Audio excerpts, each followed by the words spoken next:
நண்பர்களே, welcome to our channel. இன்னைக்கு நம்ம ஐபிஎல்ல 23வது மேட்ச் ஆன ஆர்சிபி வெர்சஸ் லக்னோ மேட்சுக்கான ப்ரிவியூ தான் பார்க்க போறோம். இந்த மேட்ச் வந்து ஏப்ரல் 15ஆம் தேதி நமக்கு வந்து இரவு 7:30 மணிக்கு வந்து ஆரம்பிக்கு. எல்லாருக்கும் தெரிஞ்ச சின்னசுவாமி ஸ்டேடியம் பெங்களூர்ல தான் இந்த மேட்ச் வந்து நடக்குது. நம்மளுடைய டெலிகிராம் சேனல்ல ஜாயின் பண்ணாம இருந்தீங்கன்னா மறக்காம ஜாயின் பண்ணிக்கோங்க. முக்கியமான அப்டேட் எல்லாமே நம்மளுடைய டெலிகிராம் சேனல்ல கொடுத்துட்டு இருக்கோம். மறக்காம ஜாயின் பண்ணி சப்போர்ட் பண்ணுங்க. லிங்க் டிஸ்கிரிப்ஷன் பாக்ஸ்ல இருக்குது. அதே போல நம்ம வந்து ஃபர்ஸ்ட் வந்து பிட்ச் ரிப்போர்ட் வந்து நம்ம பார்ப்போம். ஸோ இன்னைக்கு மேட்ச் வந்து நம்ம எல்லாருக்குமே நல்லா தெரிஞ்ச பிட்ச்ல தான் வந்து நடக்குது. சின்னசுவாமி ஸ்டேடியம் பெங்களூர்ல தான் நடக்குது. ஸோ பிட்சோட வியூ பார்த்தோம் அப்படின்னா ஃபுல்லா வந்து பாத்தீங்க அப்படின்னா ஒரு ஹை ஸ்கோருக்கு ஏத்தாப்பு தான் வந்து பாத்தீங்கன்னா இந்த பிட்ச் வந்து போடுறாங்க. ஆஃப் சைடு லெக் சைடும் பாத்தீங்க அப்படின்னா ஸ்ட்ரைட்லயே வந்து பாத்தீங்கன்னா ரொம்பவே பவுண்டரி லைன் கம்மி தான். 68 மீட்டர் அண்ட் இங்க 61 மீட்டர், ஸ்ட்ரைட்லயே வந்து பாத்தீங்கன்னா 74 மீட்டர் தான் போட்டுருக்காங்க. ஸோ அப்படி பார்க்கும்போது மற்ற பிச்செல்லாம் கம்பேர் பண்ணும்போது ரொம்பவே சின்ன பிட்ச் அண்ட் ஸ்கோரும் வந்து நிறைய வரதுக்கு வாய்ப்பு இருக்கு. நீங்க அதில் சொல்லியிருக்கிற ஸ்டேட்மெண்ட்லேயே பாருங்க, லாஸ்ட் மேட்ச் டியூப்ளசிஸ் தான் வந்து இந்த பிட்சை வந்து வியூ பண்ணாரு. ஸோ அப்போ வந்து பாத்தீங்க அப்படின்னா இந்தியாவிலே வந்து பாத்தீங்கன்னா இது வந்து பேட்டிங்க்கு சாதகமா இருக்கக்கூடிய ஒரு பிட்ச் அப்படின்னு சொல்லியிருந்தாரு. அதே போல நியூ பால்ல விக்கெட் எடுத்தா மட்டுமே வந்து பவுலர்ஸுக்கு வந்து சாதகமா இருக்கும், இல்ல அப்படின்னா கஷ்டமா இருக்கும் அப்படின்னு சொல்லியிருந்தாரு. அதே போல 65% ஓவர் வந்து பாத்தீங்க அப்படின்னா ஃபாஸ்ட் பவுலர்ஸ் தான் இந்த பிட்ச்ல வந்து பவுல் பண்றாங்க. அதே போல ஸ்பின்னருக்கு வந்து பாத்தீங்க அப்படின்னா பெரிய டேன் வந்து இருக்காதுன்னு அப்படிங்கிற மாதிரி சொல்லியிருக்கிறாரு. ஸோ நேரா போட்டால் விக்கெட் கிடைக்கும் அப்படிங்கிற மாதிரி சொல்கிறேன். நம்ம அதுக்குள்ளலாம் போகலாம். பட் இது லேசாக தெரிஞ்சுக்கிட்டோம் அப்படின்னா நமக்கு வந்து ரொம்பவே யூஸ்ஃபுல்லாக இருக்கும். ஸோ அடுத்ததான் ஓவராலாக பார்த்தீங்க அப்படின்னா இது வரைக்கும் 2 மேட்ச் ஆடி இருக்காங்க. பேட்டிங் ஃபர்ஸ்ட் ஒன்று, பேட்டிங் செகண்ட் ஒன்று. அதுக்கப்புறம் வந்து ஹை ஸ்கோர் ஆர்சிபி 250 அடிச்சிருக்காங்க, low score SRH 201. So low score இந்த பிட்சில் 201 தான் போயிருக்குது.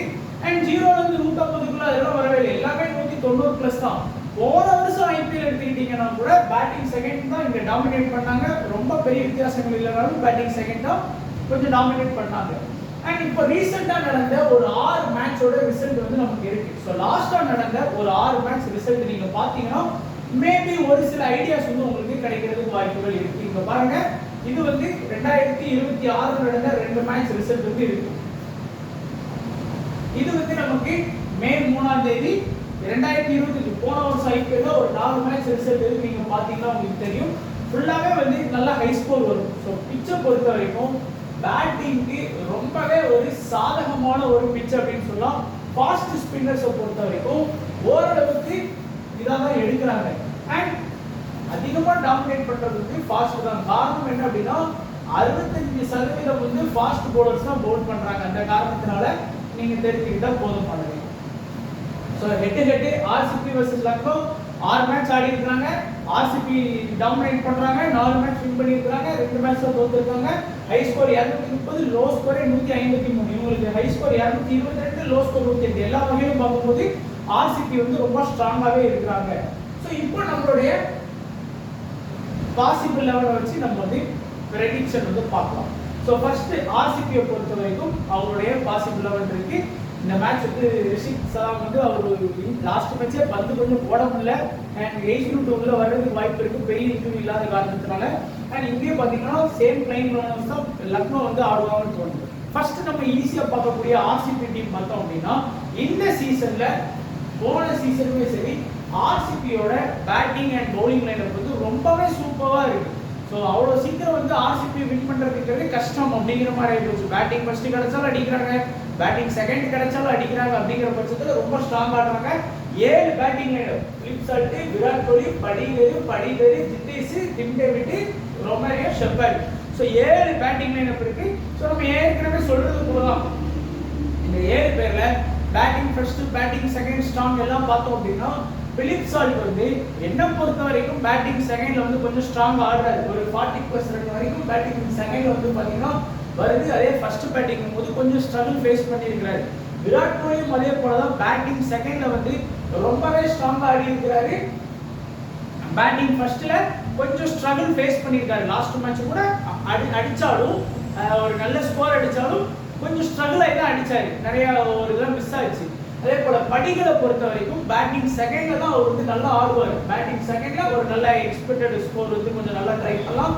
படிகளை பொறுத்த வரைக்கும் நான் எப்பவும் சொல்றது தான், ஃபர்ஸ்ட் இன்னிங்ஸ் செகண்ட் இன்னிங்ஸ்லாம் கிடையாது, விட்டு வெளுக்கிறது தான் தலைவருக்கு வேலையே. ஸோ ஜிதேஷ்க்கு வந்து என்னதான் ஸ்கோர் இது பண்ணாலும் ஒரு 20 to 25 தான் அவருடைய இது. ஏதாச்சும் ஒரு மேட்ச் வேணா ஒரு 50+ போகலாம். ஆனா அதிகபட்சம் அவருடைய ஸ்கோர் வந்து 20 to 25 தான். ஏன்னா அவருடைய பேட்டிங் பொசிஷன் வந்து ரொம்ப கேள்விக்குறியா மாறும். டிம் டேவிட் பேட்டிங் ஃபர்ஸ்ட், தலைவர் வந்து பேட்டிங் ஃபர்ஸ்ட் வந்தா நல்ல ஸ்கோர் வந்து நம்ம எதிர்பார்க்கலாம். Romania shepherd first Pavul second bat இந்த காம்பினேஷன்ல வந்தார் அப்படின்னா நான் கண்டிப்பா ஷெப்பர்டை வந்து கொஞ்சம் ட்ரை பண்ணுவேன்.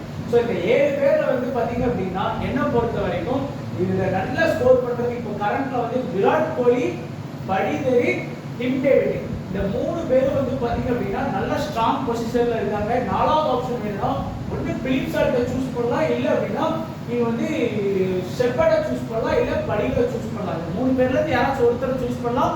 ஆப்ஷன் வைஸா பாத்தீங்க அப்படின்னா பேட்டிங் செகண்ட் வர்ற மாதிரி இருந்தா நான் பிலிப் சால்ட்டையும் படிகளையும் சூஸ் பண்ணுவேன். ஃபர்ஸ்ட் பவுல் செகண்ட் பேட்டரோட காம்பினேஷன் தான் ஷெப்பர்டை வந்து நான் சூஸ் பண்ணுவேன். சோ அடுத்து நம்ம பார்த்தோம் அப்படின்னா பவுலிங் குர்னல் பாண்டியா, பூவி, சிங். ஏன்னா ஆடுறதுக்கு அவர் ஒரு கால லாஸ்ட் மேட்ச் கொஞ்சம் இன்ஜுரியில தான் பவுல் பண்ணாரு, அதனால அந்த இடத்துல அவரை இருக்கிறேன். அண்ட் ஸ்ரேயா சர்மா. ஸோ கரெக்டா வந்து பாத்தீங்கன்னா 5 பவுலிங் ஆப்ஷன். 6வது உட்புடி கம்பெனியா ஷெப்பர்டை வந்து வச்சிருப்பாங்க. எப்போ யூஸ் பண்ணுவாங்கன்னு தெரியாது.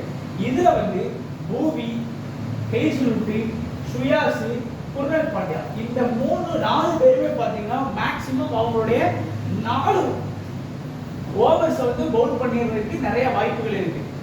சிங், ஷெப்பர்ட் இவங்க 2 பேரும் சேர்ந்து அவங்களுடைய ஒரு 4 ஓவர் எடுக்கிறதுக்கு வாய்ப்பு இருக்கு. ஆளுக்கு 2 ஓவர், இல்லைன்னா 3-1, இல்லைன்னா 3+1 இந்த மாதிரி கூட வாய்ப்புகள் இருக்குது. ஸோ அதை கொஞ்சம் கவனமா பார்த்துக்கணும். இதுல வந்து Shepherd first bowling, Krunal first bowling, Bhuvi both இன்னிங்ஸ்லயுமே விக்கெட் எடுக்கக்கூடிய ஒரு பிளேயர், சிங் போத் இன்னிங்ஸ்லயுமே அதிகபட்சம் ஒரு விக்கெட் நீங்க எதிர்பார்க்கலாம். ஹேசல்வுட் போத் இன்னிங்ஸ்லயுமே நல்லா விக்கெட் எடுப்பாரு. ஆனா செகண்ட் இன்னிங்ஸ்ல தான் அவருடைய பெரிய பெரிய விக்கெட்லாம் வருது. இந்த மாதிரி 2 விக்கெட் 3 விக்கெட் அந்த மாதிரிலாம் வருது. ஸ்ரேயாஸ் வந்து போத் இன்னிங்ஸ்னு சொல்ல மாட்டேன், அவருடைய பெரும்பாலான விக்கெட் வந்து அந்த ஃபர்ஸ்ட் இன்னிங்ஸ்ல தான் வருது. ஒரு விக்கெட்ல இருந்து நீங்க 2 விக்கெட் வரைக்கும் எதிர்பார்த்தாலும் அது ஃபர்ஸ்ட் இன்னிங்ஸா இருக்கணும். So shepherd first Pavul second bat இருந்தா ஒரு காம்பினேஷன் இம்பார்ட்டன்ட் போகலாம். ஃபர்ஸ்ட் பவுல் இருந்தா குர்னல் பாண்டியா இருக்கிறது மினிமம் ஒரு விக்கெட். பூவி போத் இன்னிங்ஸ்லயுமே 1ல இருந்து 2 விக்கெட் எதிர்பார்க்கலாம். டெத்லயும் பவுல் பண்றாரு, அது ஞாபகம் இருக்கட்டும். அடுத்ததான் நம்ம பார்க்கக்கூடியது லக்னோ டீம். லக்னோ டீம் வந்து ரொம்ப ஸ்ட்ராங் டீம் தான். பட் பேட்டிங் செகண்ட் கிடைச்சா கொஞ்சம் ஆடுறாங்க. பேட்டிங் ஃபர்ஸ்ட் வந்தாங்க அப்படின்னா தோத்துறாங்க. ஃபர்ஸ்ட் பவுலிங் ஆப்ஷன் பாத்தீங்கன்னா விக்னேஷ், பிரின்ஸ் யாதவ், ஆவேஷ் கான், ஷமி, டார்லிங்லே. அதுக்கப்புறம் பாத்தீங்க அப்படின்னா அவ்வளவுதான். மார்க்ரம் வந்து ஒரு 6வது ஆப்ஷனா வந்து அவங்க யூஸ் பண்றாங்க. ஒரு ஓவர் 2 ஓவர் வரைக்கும் பவுல் பண்ணலாம். அண்ட் இதுல வந்து பிரின்ஸ் யாதவ், ஆவேஷ் கான் வந்து அந்த டீமோட டெத்ல வந்து அட்டாக் பண்ணுவாங்க. ஒருவேளை ஃபர்ஸ்ட் பவுலிங் வந்து அந்த 2 பேருக்கு நம்ம விக்கெட்ஸ் எதிர்பார்க்கலாம். அண்ட் ஷமி ஒரு ஓவர் வரைக்கும் வேணா டெத்ல பவுல் பண்ணுவார். மற்றபடி எல்லாமே இனிஷியலா தான் அவருடைய பெரும்பாலான அட்டாக் இருக்கும். விக்னேஷ் வந்து அந்த பவர் பிளே முடிகிற தருவாயில வருவார், இல்ல முடிஞ்ச உடனே வருவாரு.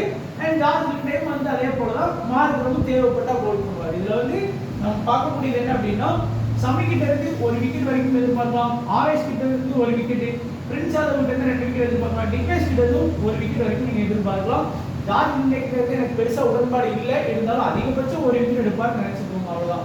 ஏன்னா இன்னைக்கு பிட்ச் வந்து ஃபுல்லா பேட்டிங்க்கு சப்போர்ட் பண்ணுவோம், போட்டு பொழக்க போறான்னு நினைக்கிறேன் எனக்கு தெரிஞ்சு இந்த பவுலிங்க.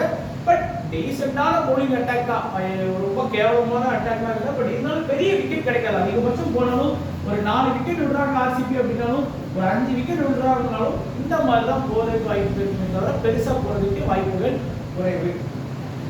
அடுத்ததா பேட்டிங் பாத்தீங்கன்னா Markram, Marsh, Pant, Pooran, Badoni, சம்மடு.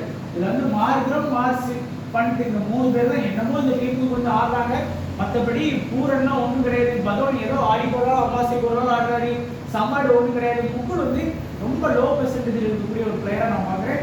So என்னை பொறுத்த வரைக்கும் இந்த டாப் 3 சேஃப் ஆப்ஷன் ஃபார் எல்லாருக்குமே இருக்கும். ஸோ இல்லை இந்த 3 பேர்ல எனக்கு சரி உடன்பாடு இல்லை அப்படிங்கிறவங்க வேணா முக்குளை வந்து ட்ரை பண்றதுக்கு யோசிச்சு பாருங்க. மற்றபடி பூரன்னா எனக்கு தெரிஞ்சு இப்போ அவுட் ஆஃப் ஃபார்ம் இருக்காரு. ஒருவேளை இந்த மேட்ச் வந்து நம்ம இப்படி சொன்னதுனால அவுட் ஆஃப் ஃபார்ம்ங்கிறதுனால நம்மள நான் சொன்னதை ஃபெயிலியராக இருக்குன்னே ஃபார்ம் வரலாம். ஸோ அதையும் ஞாபகம் வச்சு ட்ரை பண்ணி பாருங்க. ஸோ இப்போ என்னுடைய ஒரு 12 எக்ஸ்பெக்ட் பண்ணக்கூடிய பிளேயர் அப்படின்னா ஒன்று வந்து விராட் கோலி, 2 வந்து படிவேல், 3 வந்து டிம் டேவிட், 4 வந்து புவனேஸ்வர் குமார், 5 வந்து ஹேசல்வுட், 6 வந்து சுயாஷ் சர்மா. ஸோ இந்த 6 பேர் வந்து நான் சூஸ் பண்ணுறேன். இங்கே பார்த்தீங்க அப்படின்னா 7வது ஆப்ஷனில் மார்க், 8வது மார்ஸ், 9வது பண்ட், 10வது 11வது 12வது. இல்லைன்னா 12வது ஆப்ஷன்லனா நீங்கள் டிஃபேஸை கூட ட்ரை பண்ணலாம். மேட்ச் மினிமம் ஒரு விக்கெட்டாச்சும் எடுத்து கொடுத்துருவாரு. ஸோ அவ்வளோதான் நண்பா நம்மளுடைய ப்ரிவியூ. ஸோ வீடியோ கண்டிப்பாக பிடிச்சிருக்காங்க, பிடிச்சிருந்தா லைக் பண்ணுங்கள், உங்களுடைய நண்பர்களுக்கும் ஷேர் பண்ணுங்கள். தொடர்ந்து நம்ம யூடியூப் சேனலை சப்போர்ட் பண்ணுங்கள். யூடியூப் இன்ஸ்டா பேஜ் வந்து லிங்க் கொடுத்துருக்கேன் டிஸ்கிரிப்ஷன் பாக்ஸில், அதையும் சப்போர்ட் பண்ணுங்கள். தொடர்ந்து உங்கள் நண்பர்களுக்கும் அந்த இன்ஸ்டா பேஜையும் ஃபாலோ பண்ணுறதுக்கு ஷேர் பண்ணுங்கள் நண்பா. சப்போர்ட் பண்ணுவீங்க நம்புறேன். ஸோ வீடியோ பார்த்து எல்லாரும்